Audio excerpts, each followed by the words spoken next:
Pemirsa, Gubernur Jawa Barat Deddy Mulyadi memberikan pidato perdananya di gedung DPRD Jawa Barat Bandung yang disambut penuh perhatian oleh para anggota DPRD dan masyarakat pada Jumat 21 Februari 2025 ini hari.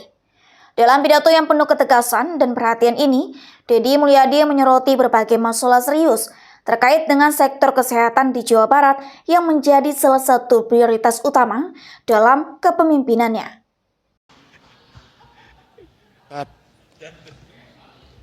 Bapak dan Ibu yang saya hormati, bahwa ritual pemilihan gubernur bukan hanya sekedar seremoni demokrasi yang menghabiskan anggaran triliunan dalam setiap tahun. Tetapi yang lebih esensi dari itu adalah membangun komitmen bersama bahwa bangsa ini bisa membuka ruang demokrasi yang terbuka, dipilih oleh seluruh rakyatnya yang memenuhi batasan usia undang-undang, dan Jawa Barat adalah tingkat pemilih tertinggi di Indonesia. Dalam tingkat pemilih tertinggi di Indonesia itu, kita mampu menyelenggarakan demokrasi dengan baik, demokrasi yang mengedepankan semangat silih asa, silih asuh dan silih asi. Itu dibuktikan dengan tidak adanya gugatan di Mahkamah Konstitusi.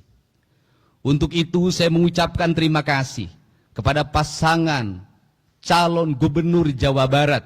Yang pertama, pasangan Kiai Haji Adang, pasangan Pak Ahmad Saihu, dan pasangan Pak JJ, yang telah membuka ruang demokrasi dengan kebersihan hatinya. Demokrasi bisa berjalan dengan baik dan memberikan ketauladanan bagi kita semua. Dan paling penting adalah demokrasi harus melahirkan kesejahteraan publik. Kesejahteraan publik itu tercantum dalam logonya pemerintah Provinsi Jawa Barat. Gemah ripah repeh rapi. Gemah ripah repeh rapi adalah kemanunggalan prinsip-prinsip dasar kehidupan yang dalam ajaran Sunda ada tujuan utama dalam hidup, yaitu mewujudkan manusia Pancawaluya. Manusia Pancawaluya adalah manusia yang cager, manusia yang bager, manusia yang benar, manusia yang pinter, dan manusia yang singer.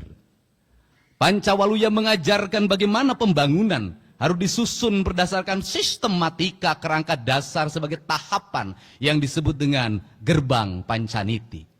Dalam tahapan itu yang pertama adalah manusia cager, artinya bahwa kesehatan warga adalah fondamen utama dalam kehidupan kita.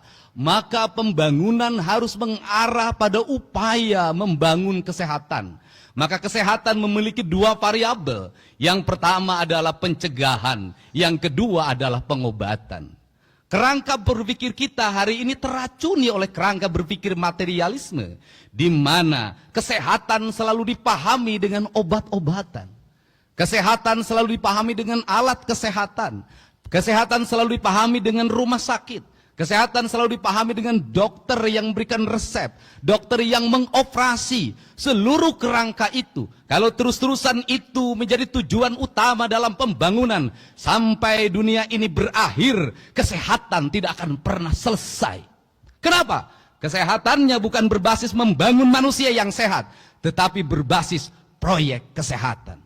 Berbasis bisnis kesehatan. Kalau kesehatan sudah menjadi proyek kesehatan dan bisnis kesehatan, maka Pancasila yang kita agung-agungkan sudah terdegradasi dalam materialisme, di mana manusia boleh mengeksploitasi orang lain demi kapitalisasi yang dimilikinya, di mana manusia boleh memiskinkan orang lain demi perusahaannya mendapat keuntungan. Kalau kita konsisten pada konsep Pancasila, kalau pada konsep silih asa, silih asi, silih asuh, maka kesehatan bukan hanya pengobatan, tapi kesehatan membangun manusia yang sehat, dimulai dari pola hidup yang sehat.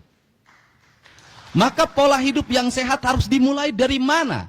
Negara harus berkomitmen untuk menciptakan iklim yang sehat, membangun tata ruang yang baik, menjaga mata air, menjaga aliran air, menjaga sanitasi lingkungan, menjaga udaranya, menjaga seluruh alam semestanya dengan konsep papat kalima pancer, dengan konsep tritangtu di buana yang sering saya sampaikan dalam debat-debat terbuka. Karena itulah yang diajarkan oleh leluhur kita, sehingga ketika saya mengatakan bahwa pembangunan di Jawa Barat itu harus kembali pada pembangunan yang berdasarkan asas-asas ajaran leluhur, sesungguhnya bukan klinik, sesungguhnya bukan mistik, tetapi sesungguhnya sebuah pengetahuan metafisika, sebuah pengetahuan tentang alam raya, tentang manusia membangun hubungan dengan alam dan seluruh semestanya, yang disebut dengan kemanunggalan. Itulah konsep asasi tentang jati diri bangsa yang sebenarnya.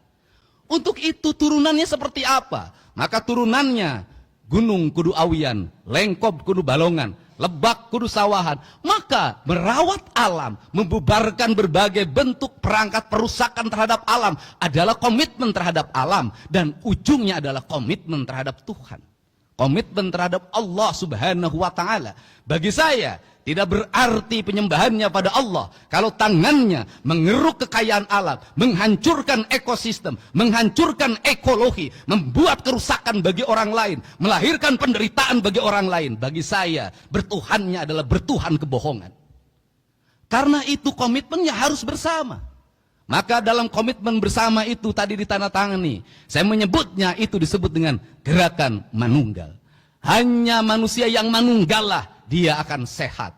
Hanya manusia yang manunggalah dia akan sejahtera. Dan hanya manusia manunggalah dia adalah manusia yang menyatu dengan seluruh alamnya. Dan kelak ketika dia meninggal, dia akan kembali pada kesucian dirinya, kembali pada Allah sang pemilik dan maha suci dalam hidupnya.